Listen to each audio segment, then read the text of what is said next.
উৎসব মুখর পরিবেশেই মনোনয়নপত্রগুলো জমা দেওয়ার কার্যক্রম সম্পন্ন হয়েছে। এজন্য এখন পর্যন্ত আমরা যেটুকু জানি যে আইন শৃঙ্খলা বাহিনী যথাযথভাবে নিরপেক্ষ জায়গা থেকে সে ভূমিকাটা পালন করবার চেষ্টা যে খুব সাহসের সাথে করছে এটি প্রমাণিত হয়নি। শুরুটা আজকে ভালো হয়েছে।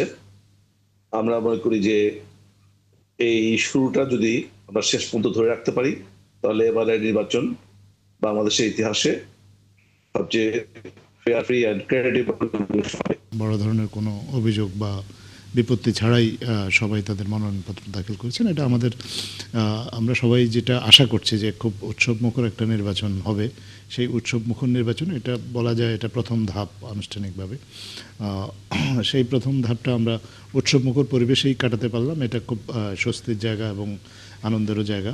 আমরা আশা করি যে এই উৎসবমুখর পরিবেশটা আমাদের নির্বাচন পর্যন্ত বজায় থাকবে এবং প্রার্থীরা স্বতঃস্ফূর্তভাবে বা ভোটারদের কাছে যাবেন, ভোট প্রার্থনা করবেন এবং ভোটাররাও পুরো নির্বাচনী প্রক্রিয়া এবং পরে ভোটের দিন স্বতঃস্ফূর্তভাবে নির্বাচনে এসে ভোট কেন্দ্রে এসে তাদের ভোট দেবেন।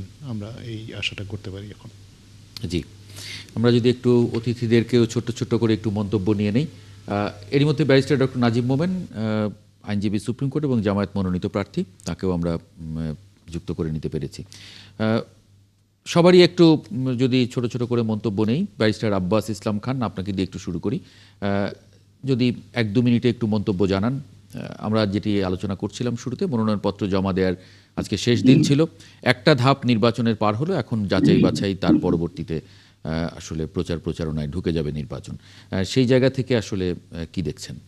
আমি তো আজকে দেখেছি যে একটা উৎসব মুখর পরিবেশে প্রার্থীরা তাদের মনোনয়নপত্র জমা দিয়েছেন, আর সেটাকে আমি পজিটিভলি দেখি।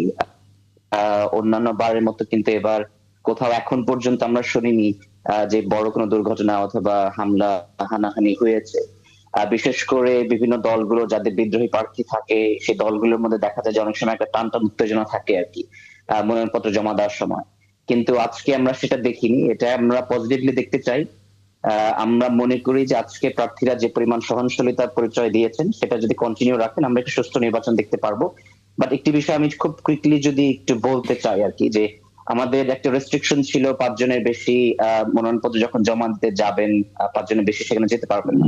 এবং এখন কিন্তু 22 তারিখের আগ পর্যন্ত একটা প্রচারণার ব্যাপারেও কিন্তু নিষেধাজ্ঞা রয়েছে। কিন্তু আমরা কিছু জায়গায় দেখেছি, বড় দুর্ঘটনা ঘটেনি কিন্তু বেশ কিছু জায়গায় দেখেছি যে প্রার্থীরা সেই ধরনের নিষেধাজ্ঞা তারা মানেনি।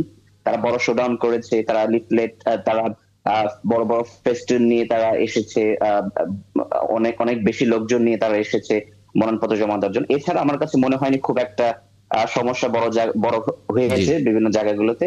বাট এই কারণে আমি মনে করি, আমি খুব আশাবাদী যে আমরা আজকে যে সহনশীলতা দেখাতে পেরেছি এটা আমরা যে কন্টিনিউ রাখতে পারি আমরা একটা সুন্দর নির্বাচন দেখতে পাবো। ব্যারিস্টার ডক্টর নাজিম মোমেন। জি, ধন্যবাদ আপনাকে। আজকে আমি নিজেও নমিনেশন পেপার জমা দিয়েছি। তো মোটামুটি পরিবেশটা শান্ত ছিল এবং উৎসব মুখর পরিবেশেই মনোনয়নপত্রগুলো জমা দেওয়ার কার্যক্রম সম্পন্ন হয়েছে। এজন্য সকল রাজনৈতিক দলকেই ধন্যবাদ জানাতে চাই।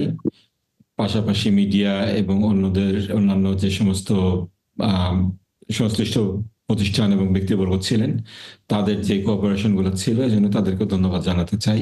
5 জনের রেস্ট্রিকশনটা আসলে কতটুকু বাস্তবসম্মত ছিল এটা একটু প্রশ্নের দাবি রাখে। কারণ আমার দলের যখন আমি মনোনয়নপত্র দিতে গিয়েছি 5 জনই আমরা ছিলাম, কিন্তু সাথে ডিসি অফিসে আমরা দেখলাম যে অনেক সাংবাদিক ছিলেন, ওনাদের কর্মকর্তারা ছিলেন। তো আমাদের 5 জনকে আলাদাভাবে তো আসলে সেভাবে ডিস্টিংগুইশ করা সম্ভব হতো না সেখানে। তো তারপরেও নিয়মটা যদি অন্যভাবে কোনোভাবে ফলো করা যেত তাহলে তো ভালো হতো।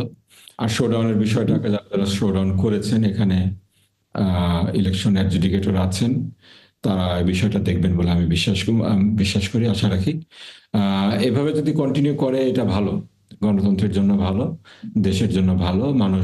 দেশবাসী 3টা নির্বাচনে ভোট দিতে পারে নাই, তারা এরকম একটা পরিবেশই আশা করে।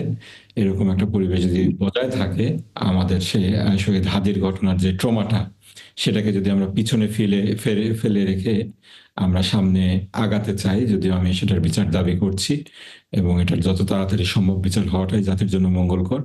কিন্তু আইন শৃঙ্খলা পরিস্থিতি যদি এরকম থাকে তাহলে এটা দেশের জন্য ভালো হবে বলে মনে করি আমি।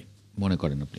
শহীদুদ্দিন মাহমুদ স্বপন, আপনি কিভাবে দেখেছেন সারা দেশে আপনাদের প্রার্থীরাও ৩০০ আসনে মনোনয়নপত্র জমা দিয়েছেন। আপনারা কি দেখেছেন, আপনি কি দেখছেন কিভাবে? ধন্যবাদ আপনাকে, সহ আলোচনা যারা আছেন। আহ, আহ, আমরা একটা ভালো নির্বাচনের জন্য যে অংশীজন আমরা যারা থাকি, তার ভেতরে সবচাইতে গুরুত্বপূর্ণ হচ্ছে রাজনৈতিক দলগুলো, যারা মাঠে প্রতিদ্বন্দ্বিতা করে, প্রতিদ্বন্দ্বী রাজনৈতিক দলগুলো। আমরা এটা সবসময় বলবার চেষ্টা করেছি সকলেই মিলে, যে রাজনৈতিক দলগুলোর ভূমিকার উপরেই নির্ভর করে নির্বাচনের পরিবেশটা কেমন থাকবে।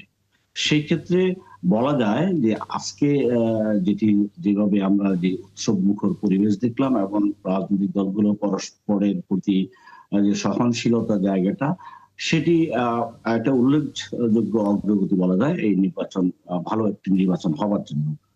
সেই ক্ষেত্রে রাজনৈতিক দলগুলা আগামীতেও এই ভূমিকাটা অক্ষুণ্ণ রাখতে পারলে আপনার অন্য যেসব আশঙ্কা থাকবে জনগণের ভেতরে, এখনো কিন্তু নানা রকম দুশ্চিন্তা জনগণের ভেতরে আছে যে ভবিষ্যতে কি পর্যায়ে গিয়ে দাঁড়াবে, সেই আশঙ্কাটা দূর হবে। আর দ্বিতীয় হচ্ছে যে আজকেও যে আমার পূর্ববর্তী আলোচকবৃন্দ যে আলোচনা করলেন, যে নির্বাচন কমিশনের কঠোরভাবে নির্দেশনা থাকবার পরেও যে ব্যর্থগুলো ঘটছে, সেগুলো কমিশন এবং সংশ্লিষ্ট প্রশাসন সেগুলো দেখবার বিষয় আছে।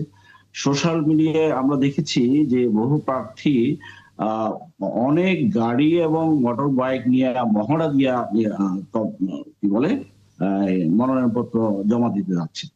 এগুলো আসলে মানে খুব স্বস্তিকর বিষয় না। সবকিছু মিলিয়ে একটি ভালো নির্বাচনের জন্য ভালো পরিবেশ আছে। একটা দুশ্চিন্তার বিষয় আছে, সেটি হচ্ছে যে আইন শৃঙ্খলা বাহিনী, রাজনৈতিক দলগুলো যদি যথার্থ দায়িত্ব পালন করতে সংযমের পরিচয় দিতে ব্যর্থ হয় ভবিষ্যতে, সেখানে আইন শৃঙ্খলা বাহিনী যে ভূমিকা রাখবার কথা, সেই ভূমিকা রাখবার ক্ষেত্রে তাদের মানে শক্তি সামর্থ্য অথবা তাদের সে প্রায়োগিক জায়গাটা এখনো আমাদের দেখবার সুযোগ হয়নি। এখন পর্যন্ত আমরা যেটুকু জানি যে আইন শৃঙ্খলা বাহিনী যথাযথভাবে নিরপেক্ষ জায়গা থেকে সে ভূমিকাটা পালন করবার চেষ্টা যে খুব সাহসের সাথে করছে, এটি প্রমাণিত হয়নি। শক্তির ভারসাম্যের বিবেচনায় তারা তাদের ভূমিকা রাখেন, সেটি একটা গুরুত্বপূর্ণ বিষয়। ভবিষ্যতে যদি এই বিষয়টিকে যদি আমরা এইভাবে রাখতে চাই, তাহলে আইন শৃঙ্খলা বাহিনী এবং প্রশাসন, নির্বাচন সংশ্লিষ্ট সকলেরই আরো বেশি মনোযোগী হওয়ার বিষয় আছে। এখন পর্যন্ত আশাবাদী হওয়ার মতো অবস্থা আছে এখন পর্যন্ত ভালোই আছে। হাসান জাফির তুহিন, আপনার মূল্যায়ন কি? বিএনপি সারা দেশে আজকে উৎসব মুখর পরিবেশে বিভিন্ন জায়গায়, বেশিরভাগ জায়গায় বলা যায়, মনোনয়ন জমা দিয়েছে। সেই জায়গায় আপনারা কি দেখছেন? যে অভিযোগগুলো এসেছে যে 5 জনের বেশি, অনেক জায়গায় শোডাউন, এটা বড় দল হিসেবে আসলে বিএনপির অনেক জায়গায় আমরা দেখেছি যে এটা ব্যত্যয় হয়েছে। জামাত ইসলামের প্রার্থী উনি বললেন যে এটাও আসলে খুব কঠিন ব্যাপার। সেই জায়গা থেকে কি দেখেন? আলহামদুলিল্লাহ, শুরুটা আজকে ভালো হয়েছে। আমরা মনে করি যে এই শুরুটা যদি আমরা শেষ পর্যন্ত ধরে রাখতে পারি, তাহলে এবারের নির্বাচন বাংলাদেশের ইতিহাসে সবচেয়ে ফেয়ার, ফ্রি অ্যান্ড ক্রেডিবল হবে। তাছাড়া আমি নিজেও আমার দলের প্রার্থী পাবদাতি নিয়ে আমি দলের পক্ষ থেকে নির্বাচন করছি, আমিও জমা দিয়েছি। দেখেন, আমি যখন বাসা থেকে বের হই তখন আমি আমার দলের নেতাকর্মী বলেছি যে নির্বাচন কমিশনের যে আইন করেছে তাতে 5 জনের বেশি যাবে না। তবুও আমার পিছ বেশ কিছু নেতাকর্মী এসে তাদের হাজির হয়েছে। তবে মূল যে যেখানে সরকারি রিটার্নিং অফিসার, ইউনিয়ন অফিস, সেখানে কিন্তু আমি খুব বেশি কর্মীকে অ্যালাউ করিনি। যাই হোক, আমাদের আরেকজন প্রার্থী ব্যারিস্টার মোমেন সাহেব উনি যেটা বললেন যে 5 জন বিষয়টি আসলে কনসিডার করা দরকার। যাই হোক, আমার সবচেয়ে বড় কথা, প্রতিবার দেখা যায় যে নির্বাচনে যেদিনকে নমিনেশন জমা দেওয়া হয় সেদিনকে অনেক অপ্রীতিকর ঘটনা ঘটে, অনেক সহিংসতা ঘটে। সেই তুলনায় বাংলাদেশে কোথাও কেমন ঘটনা ঘটেনি। মানে অনেক জায়গায় তো দেখা যায় যে বাধা দেবার ঘটনাও এর আগে নির্বাচনগুলোতে ঘটেছে। মনোনয়নপত্র জমা দেবার শেষ দিন পর্যন্ত অনেকে বাধা দেওয়া হয়েছে এবং এগুলো খবরেও এসেছে। সে ধরনের কোনো অপ্রীতিকর ঘটনার অভিযোগ এখন পর্যন্ত আমরা দেখিনি, একেবারেই দেখিনি। না, সেটা তো খুব ভালো লক্ষণ। আমি প্রথমে বললাম, আমি আলহামদুলিল্লাহ বলেই শুরু করেছি। আমার কথা হচ্ছে যে এই ফ্যাসিস্ট মুক্ত বাংলাদেশে ফ্যাসিস্টরা নির্বাচন করছে না। তাছাড়া অন্য যারা দল, তারা তো সবাই গত 17 বছর কোনো না কোনো ভাবে নির্যাতন, নিপীড়নের শিকার হয়েছে, তারা ক্ষতিগ্রস্ত হয়েছে কম বেশি। আমাদের দল, বড় দল, আমরা বেশি ক্ষতিগ্রস্ত হয়েছি, অন্যান্য সবাই কম বেশি ক্ষতিগ্রস্ত হয়েছে। এবার সবাই সারা জাতি উন্মুখ হয়ে আছে একটি সুন্দর নির্বাচনের জন্য। আমরা ব্যক্তিগত আমি জীবনে প্রথম নির্বাচন করছি, 42 বছর রাজনীতি করছি, এই প্রথমবার আমার দল নমিশনের নির্বাচন করছে।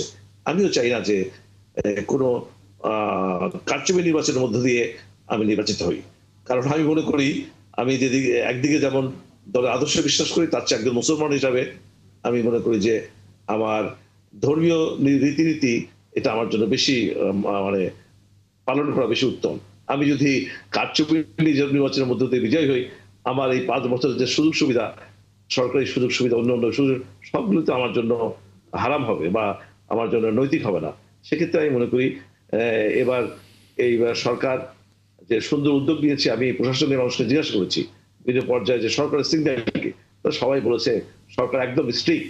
জি, আমার মনে হয় মানে আপনি শুরুটা ভালো দেখছেন, শুরুটা ভালো দেখছেন। আমার 4 জন এবং 5 জনই বলা যায়, এবং আমি নিজেও আসলে দেখছি যে এখন পর্যন্ত মানে যতটুকু হয়েছে ততটুকু ভালো, এবং এটা ধরে রাখতে পারলে নিশ্চয়ই একটা সুষ্ঠু, সুন্দর, ক্রেডিবল একটা ইলেকশন আমরা দেখতে পাবো।